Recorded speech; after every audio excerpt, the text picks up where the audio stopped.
वारकरी संप्रदाय म्हटला की या वारकरी संप्रदायामध्ये 5 तत्व आहेत. मनुष्य शरीर म्हटलं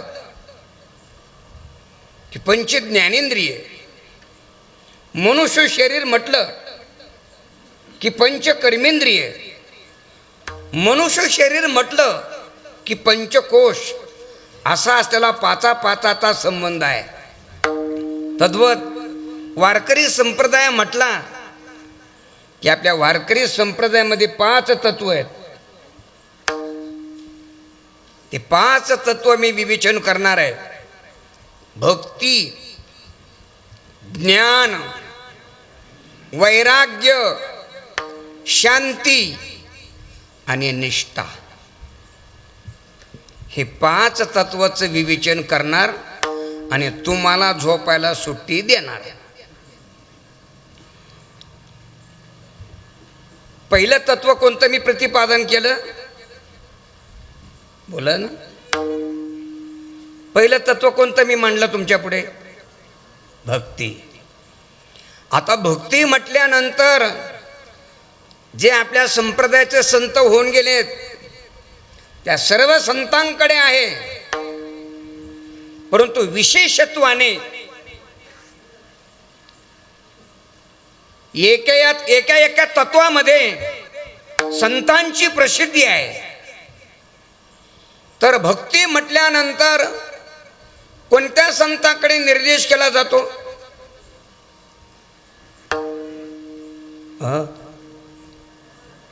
शाबास.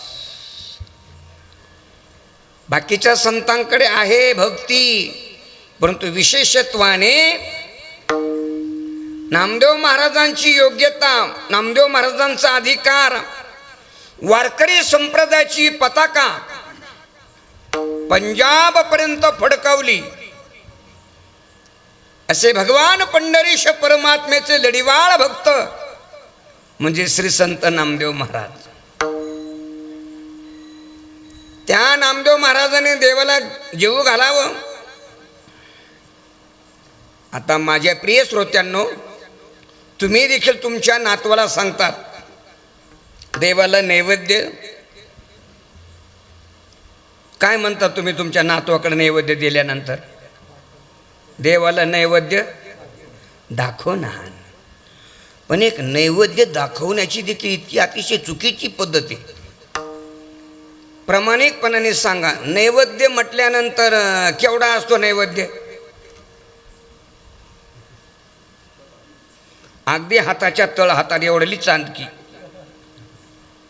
त्याच्यात 2 भाताचे शीत, अर्ध भज, अर्धी कुरडई, जाय देवाला नैवेद्य.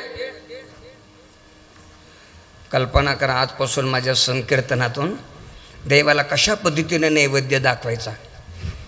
आपल्याला स्वतःला किती आहार लागतो? 2 पोळ्या म्हणा, 2.5 पोळ्या म्हणा, चांगला स्ट्रॉंग असेल तर 3 पोळ्या म्हणा.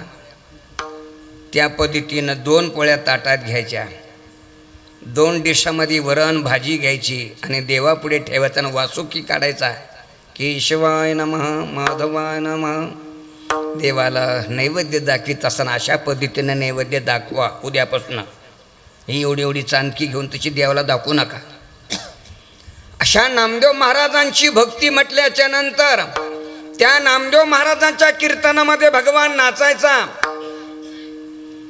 त्या नामदेव महाराजांच्या कीर्तनामध्ये भगवान परमात्मा नाचायचा. कीर्तन करी पुढे देवनाचे पांडुरंग, करी पुढे देवनाचे पांडुरंग. जनी म्हणे हे जनी म्हणे ज्ञान देवा बोला भंग, जनी म्हणे ज्ञान देवा बोला भंग. नामदेव कीर्तन करी पुढे देवनाचे पांडुरंग, नामदेव कीर्तन करी पुढे देवनाचे पांडुरंग. नाचू कीर्तनाचे रंगी,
ही नामदेव महाराजांची पात्रता योग्यता आहे. भक्ती सर्व संतांकडे आहे. त्याचबरोबर ज्ञान देखील नामदेव महाराजाकडे ज्ञान आहे. श्रीमंत श्री जगद्गुरु तुकोबरायकडे देखील ज्ञान आहे. घोट विनलाळ ब्रह्मज्ञान घोट विनलाळ ब्रह्मज्ञान घोट विनलाळ ब्रह्मज्ञान घोट विनलाळ ब्रह्मज्ञान घोट विनलाळ ब्रह्मज्ञान हाती घोट विनलाळ ब्रह्मज्ञान हाती घोट विनलाळ ब्रह्मज्ञान हाती घोट विनलाळ ब्रह्मज्ञान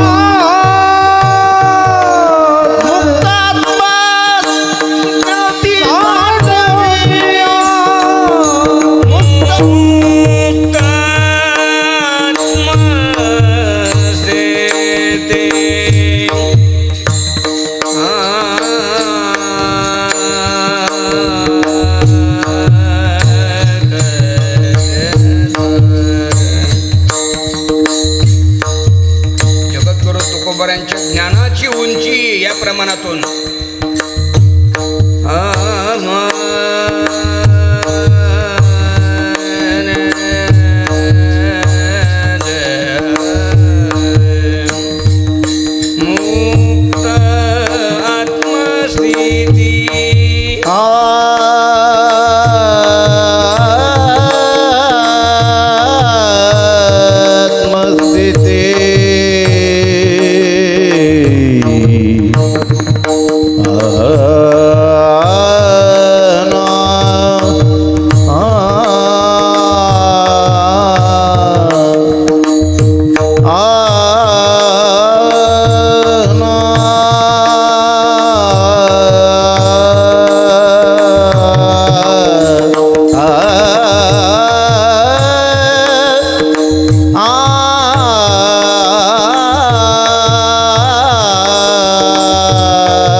मुक्त आत्मस्थिती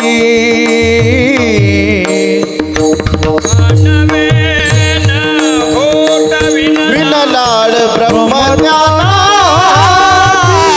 घोट विनलाळ ब्रह्मज्ञान हाती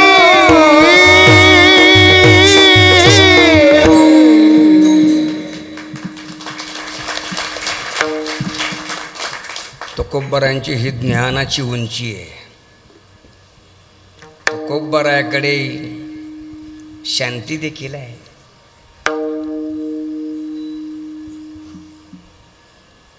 तुकोबरांच्या शांतीला उदाहरण द्यायचं ठरलं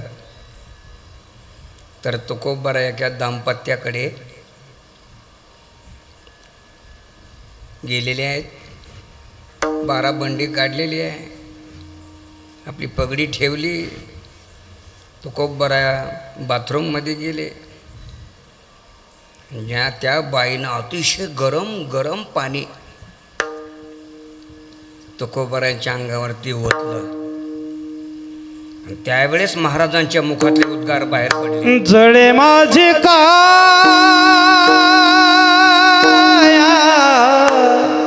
लागला बणा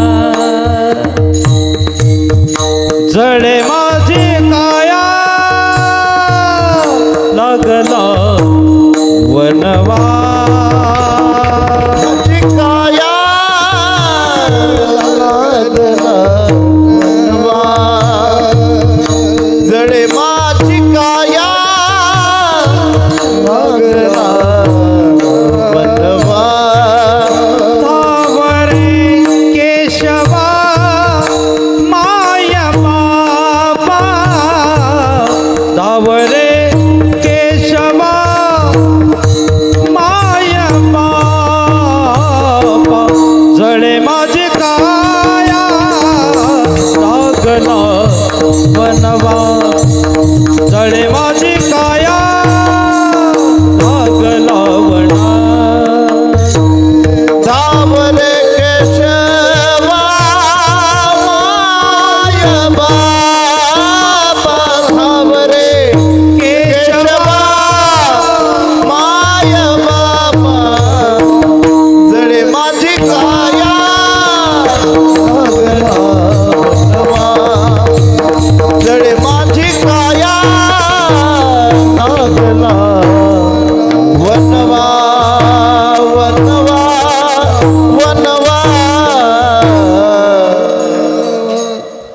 तुकोबराय काही प्रत्युत्तर केलं नाही, अजिबात काही बोलले नाही.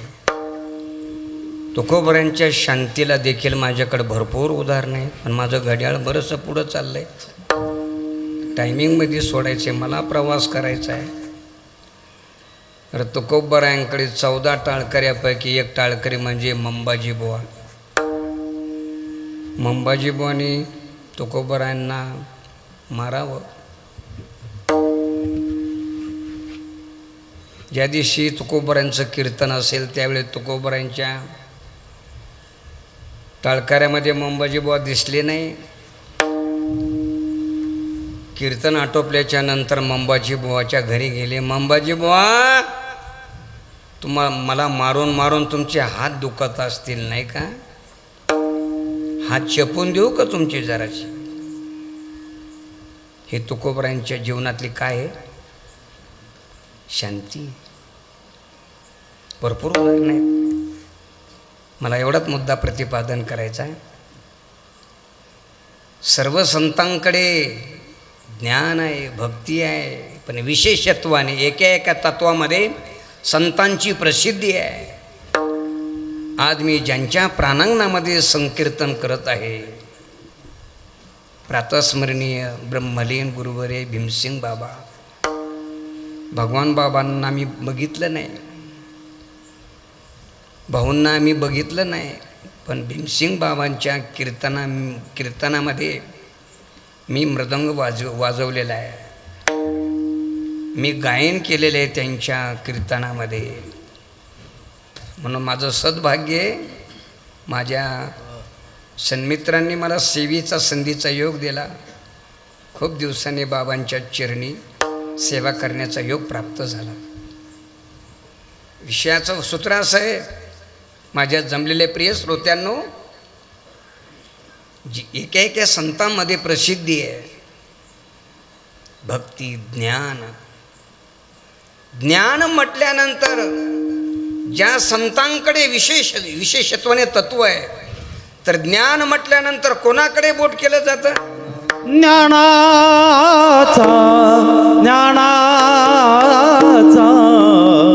ज्ञानाचा सागर.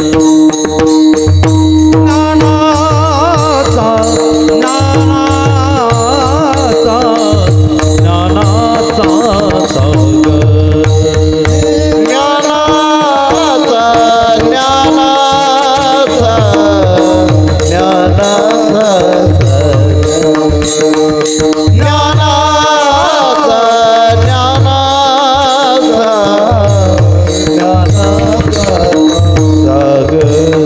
सखा माझा ज्ञानेश्वर, सखा माझा ज्ञानेश्वर, सखा माझा ज्ञानेश्वर, सखा माझा ज्ञानेश्वर.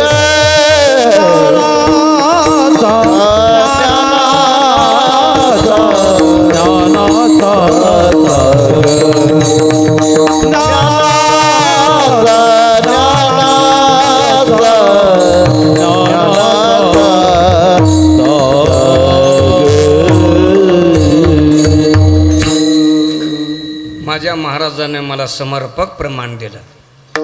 ज्ञानोबराकडे किती ज्ञान आहे? ज्ञानाचा बाबा. सागर म्हणजे काय? समुद्र. समुद्र बघितला तुम्ही? नाही? तुम्ही तुम्ही बघितला का? तुम्ही बघितलं का समुद्र? तुम्ही बघितला का? नाही. बरं, तुम्ही नाही? तुम्ही पाहिला का समुद्र? बघितला का? नाही. बरं, वा. किती लिटर पाणी आहे समुद्राचं?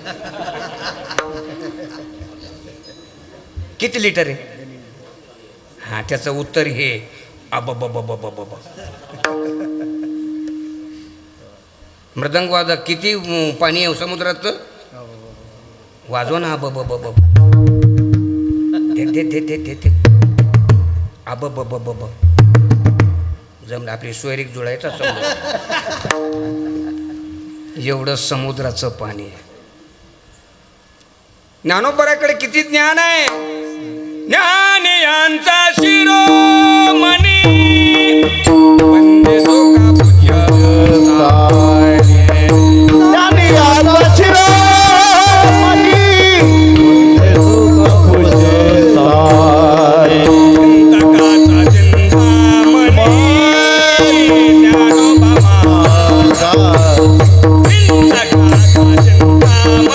ज्ञानोबा माझा सखाचा चिंतामणी ज्ञानोबा माझा चिंतकाचा चिंतामणी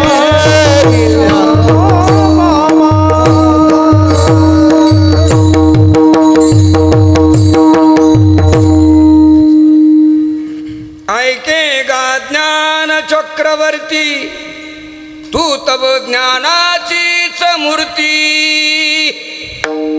ज्ञानोबाराकडे ज्ञान आहे. वैराग्य तत्व क्रमांक 3. वैराग्य म्हटल्यानंतर कोणाकडे बोट केलं जातं? तुकोबाराकडे. तुकोबाराय भामचंद्र घोराडा या डोंगरावरती महाराज एकांतात चिंतना करता जायचे.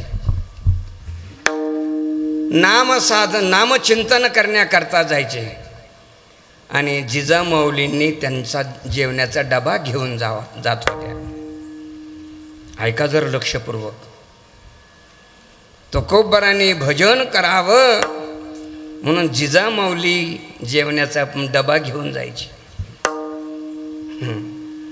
आता तुमची सुद्धा जिजामाऊली जी आहे ना, तिची सुद्धा इच्छा आहे आमच्या मालकाने भजन करावं. पण खरं प्रामाणिकपणाने सांगा, करता का तुम्ही भजन? नाही नाही नाही, अजिबात नाही. एक स्वतंत्र गप्पा मारण्याकरता एक वटा असतो पा. याचं कुटाळं कुट, त्याचं कुटाळं कुट. त्याला तुमच्याकडे कोणता वटा म्हणतात? हा, अरे काय मग तुमची ना आमची सेम भाषा आहे. आमच्याकडे मेल्यावर माणसं जाळीतात, तुमच्याकडं अगदी तीच पद्धत आहे. काय त्याला कुचर वटा म्हणतात. तुमच्या सुद्धा जिजामाऊलीचं प्रामाणिकपणाने मत आहे, आमच्या मालकाने शिवपुराण कथा ऐकायला जावी. पण तिकडेच खवाट्या मारीत बसतो.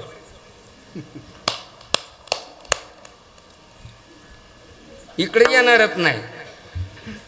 सांगायचं तात्पर्य तुकोबाराय भंडारा डोंगरावर भामचंद्र घोराडा डोंगरावरती जायचे, भजन नामसाधना करायचे.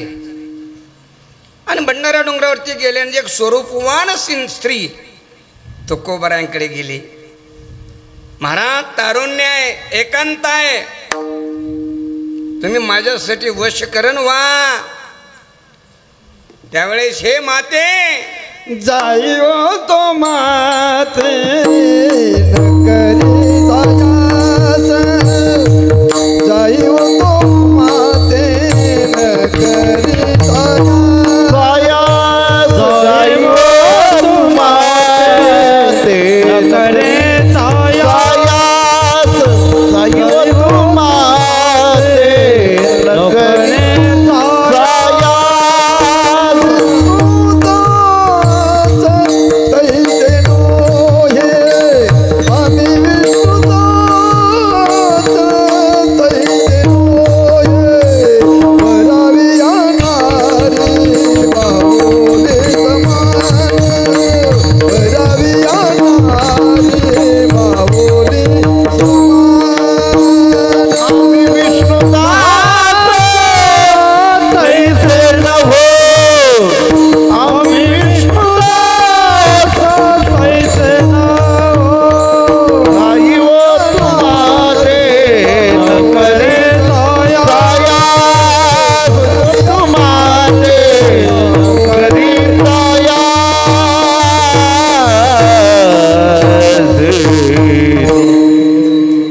तुकोबारांच्या मुखातले उद्गार बाहेर पडले. माते जा, आम्ही विष्णुदास तैसे न हो. आम्ही जर तिडा असतो तर तुमचा व्हॉट्सअप नंबर द्या आमच्याकडं. ही स्थिती आहे. वैरागाच्या बाबतीत स्वामी विवेकानंद परदेशात गेले, सुंदर भाषण झालं. आणि स्वामी विवेकानंद एका दाम्पत्याकडे मुक्कामी थांबले. त्या दाम्पत्याची पत्नी म्हणले स्वामीजी मला काही तुमच्याशी संवाद करायचा आहे. म्हटले या ना बोला बसा. हे बघा म्हटले एक माझी इच्छा आहे तुमच्याकडे प्रगट करते. करू का? म्हटले करा ना. तुम्ही माझ्याशी विवाहबद्ध व्हा. म्हटले का? अहो म्हटले आपण विवाहबद्ध झाल्यानंतर तुमच्यासारखाच माझ्याकडे मला पुत्ररत्न जन्माला येईल आणि विद्वान होईल. तिच्या शंकेचं समाधान करतात स्वामी विवेकानंद. म्हटले बाई विवाहबद्ध झाल्याच्या नंतर पुत्रसंतती होईल हे कशावरून? पत्नी जरी पुत्र होण्याचं माध्यम साधन जरी असलं तर होईलच हे कशावरून? झालंच ते जगेलच हे कशावरून? झालंच शिक्षण शिकेल हे कशावरून? झालंच म्हटले साक्षर झाल्याच्या नंतर राक्षस होणार नाही कशावरून? ठीक आहे म्हटले. मग अहो म्हटले एक काम करा, आजच्याही पेक्षा उद्याकडे मी उत्कृष्ट प्रकारे मी भाषण करेल आणि मला इथे हा वक्तृत्वाचा भाव जर मला प्राप्त झाला असेल तर माझी जन्मदाता माता इथे उपस्थित आहे. विवेकानंदाने काय भाव व्यक्त केला? मातृत्व भाव केला. अर्जुनाच्या बाबतीत देखील असंच आहे. अर्जुना देखील स्वर्गात गेला आणि रंभा आली. रंभा आल्याच्या नंतर म्हटले तुम्ही माझ्या संग विवाहबद्ध व्हा. अर्जुन म्हटला माझं एकदा झालेलं आहे, मी पुन्हा होणार नाही. तुम्ही बाई माणसाच्या भावना जाणत नसाल तर तुम्हाला शाप भोगावं लागेल. अर्जुन म्हटला मी शाप भोगेल पण विवाहबद्ध होणार नाही. ज्यावेळेस पांडव अज्ञातवासामध्ये वनवासाला गेले त्यावेळेस त्या रंभेनं शाप दिला, तुला ब्रह्मणाला व्हावं लागेल. त्यावेळेस ब्रह्मणाला झाले. पण सांगायचं तात्पर्य वैराग्य म्हटलं की जगद्गुरु तुकोबरा. चला शांती म्हटल्यानंतर कोणाकडे बोट केलं जातं? शब्बा ज्यांच्या चरण सानिध्यामध्ये तुम्ही आहात. नाथ महाराज स्नान झालं आणि स्नान झाल्याच्या नंतर सोहळं नेसलं आणि सोहळं नेसल्यानंतर नाथ महाराज देवपूजा करण्याकरता बसले. आता सोहळं म्हटल्यानंतर त्या सोहळ्याचा धागा कशाचा असतो? रेशमी धागा असतो. तर त्या रेशमी धाग्यामध्ये इतकी पॉवर आहे, निर्जंतुक वातावरण बनवले जाते. तुम्ही ऑपरेशन रूममध्ये गेले का कधी? ऑपरेशनच्या रूममध्ये डॉक्टरच्या नाही गेले. केव्हा तरी जाल त्यावेळेस तुम्ही सांगण्याकरता राहणार नाही. ज्यावेळेस ऑपरेशनचा जो रूम असतो त्या ऑपरेशनचा रूम जो असतो ना त्याच्या निर्जंतुक वातावरण बनवल्या जाते.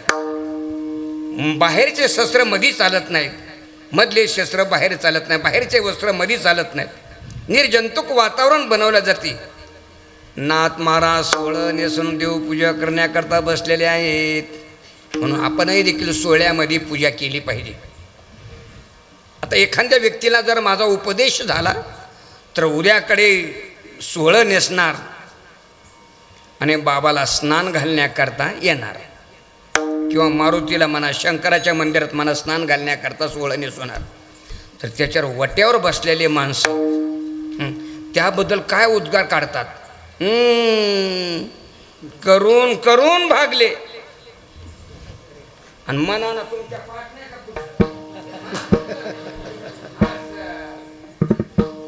एवढ्यावर थांबत नाहीत. निघाला का तुमचा दातातला किटन बघा. अरे तो बिचारा कसा कवाना करून करून भागला आणि देव पूजायला लागला. अरे करंट्या तू करीन दुसऱ्याला करू देन असा या जगातला वर्ग आहे. असो माझा सांगायचं सूत्र असं आहे, नाथ महाराज सोहळं नेसून देवपूजा करण्याकरता बसले. एक दुष्ट दुराचारी नाथ महाराजांकडे गेला आणि चप्पल बूट घालून गेलेला होता आणि डायरेक्ट नाथ महाराजांच्या मांडीवर जाऊन बसला. मांडी घाल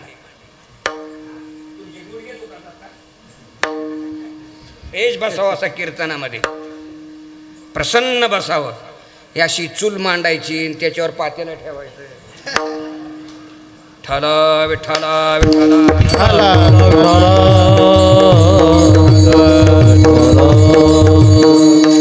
नाथ महाराजांच्या देवपूजा करताना बसलेला तो ग्रस्ताच्या मांडीवरती जाऊन बसला. नाथ महाराजांनी बघितलं, अरे वा म्हटले बा ग्रस्ता आतापर्यंत मला जे जे माणसं भेटण्याकरता आले त्यांनी चपला बूट बाहेर काढल्या. काय तुझं माझ्यावरती शुद्ध प्रेम आहे. हां, प्रेमाची देखील लक्षणं आहेत. एखाद्या बाईनं आपल्याला बिगर साखरेचा चहा दिला की समजायचं बाई काय तुमचं आमच्यावरती प्रेम आहे. याच्यात साखरसुद्धा टाकली नाही तुम्ही, समजून घ्यायचं आहे बाईचं आपल्यावरती फार प्रेम आहे. नाथ महाराज मला आमच्यावरती फार प्रेम आहे तुमचं. तो म्हटलं हाही प्रयोग सक्सेस झाला नाही. पण नाथ महाराज मला माध्यान्ह काळ आहे म्हटले आता एक काम करा, आमच्याकडे जेवण केल्याशिवाय तुम्ही जाऊ नका. काय म्हटला, हे बाळा इकडे बस, एक माझ्याकडे लक्ष दे. तर विठ्ठल विठ्ठल विठ्ठल त्या नाथ त्या व्यक्तीला ग्रस्ताला प्रार्थना केली. म्हणजे आता जेवण केल्याशिवाय जाऊ नका, माध्यान्ह काळ आहे. अतिथी हा ग्रस्त आश्रमातला देव आहे. म्हटले जेवण केल्याशिवाय जाऊ नका. बरं बरं ठीक आहे म्हटलं. मनातल्या मनात तो म्हणला बरं चालेल. दोघांना दोन बसण्याकरता आसन दिलं. बसण्याकरता आसन दिल्यानंतर महाराजांच्या पत्नीने जेवण वाढून ताट आणलं आणि ताट आणल्याच्या नंतर हा ग्रस्त उठला आणि डायरेक्ट नाथ महाराजांच्या पत्नीच्या पाठीवरती जाऊन बसला. ऐकताय ना तुम्ही? जर समजा हा कार्यक्रम जर आपल्या घरी झाला आपल्याला सहन होईल का हो? बाबा बाबा तळपायची एका मस्तकाला जाईल. नाथ महाराज म्हटले आगा आगा म्हटले गिरजा तो ग्रस्त पडेल. अहो म्हटले महास्वामी मला देखील हरिपंडिताला वागवण्याची सवय पाठीवरती. माझ्या जमलेल्या प्रिय श्रोत्यांनो ही काय नाथ महाराजांची शांती. अनेक उदाहरणं तुम्हाला सर्वांना ज्ञात आहेत. नाथ महाराजांच्या नित्यनेमाने स्नान करण्याकरता गंगेवरती जायचे आणि नाथ महाराजांचा राहता वाडा आहे. त्यांच्यासमोर यवन असायचा. पान खाल्लं की नाथ महाराजांच्या अंगावरती थुकायचा. असे किती वेळेस येऊनी अंगावरी थुंकला प्रसाद देवने मुक्त केला. भक्ती ज्ञान वैराग्य शांती. आता निष्ठा. निष्ठा म्हटल्यानंतर कोणाकडे बोट केला जातो? श्री संत निळोबरायाकडे. तुकोबरायांचं अनुष्ठान 13 दिवस इंद्रायणीच्या तरी, पण निळोबरायाचं अनुष्ठान किती दिवस? 42 दिवस. निळोबरायांचं आणि तुकोबरायांचं असं ठरलं होतं मी तुला भेटल्याशिवाय जाणार नाही. परंतु तुकोबराय निघून गेले.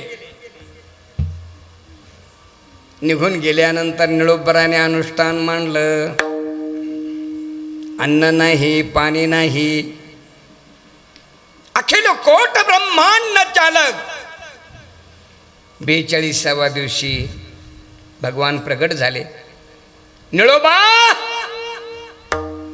बघा बरं एखादी निळोबा देवाने आवाज दिला निळोबा. बघतात निळोबा आहे कोण?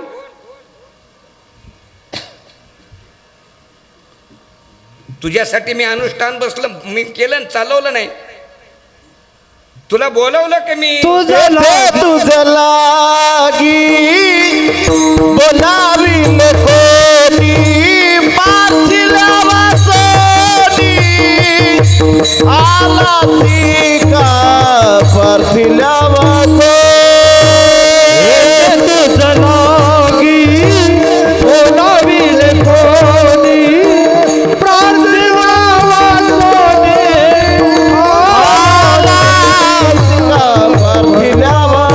कोणी